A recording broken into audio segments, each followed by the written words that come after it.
باشمهندس محمد، هبدأ في تشطيب شقتي. كنت عايز اعرف ايه ترتيب بنود التشطيب لو سمحت. بص يا باشمهندس، اعمال التشطيبات بتنقسم لقسمين. القسم الاول هو اعمال التاسيس، والقسم الثاني هو اعمال التشطيب. وعلشان كده هجاوب على السؤال بتاعك ده في فيديوهين. الفيديو ده هنتكلم فيه عن اعمال التاسيس، والفيديو الجاي هنتكلم عن اعمال التشطيب. طيب، اعمال التاسيس فيها كام بند؟ فيها 6 بنود. يلا نرتبهم مع بعض بالترتيب. رقم واحد، عمل الرسومات الهندسيه. والرسومات الهندسيه مهمه قوي علشان هي اللي بتبني عليها كل حاجه جايه بعد كده، سواء توزيع الفرنتشر، سواء توزيع الكهرباء، سواء توزيع السباكه. لازم ابقى عامل رسمه للشقه او للمكان اللي انا هشطبه. رقم 2، عمل التعديلات المعماريه. عندي حيطه ههدها، عندي حمام هوسعه، عندي مطبخ هفتحه اوبن كيتشن. كل ده لازم اعمله قبل اي بند من البنود اللي جايه.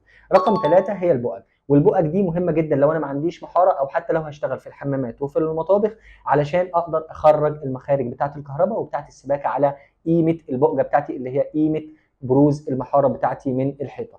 رقم 4 السباكه. والسباكه بنقسمها لحاجتين: الاول بنشتغل في اعمال البولي او التغذيه، وبعد كده بنشتغل في اعمال الصرف والعزل.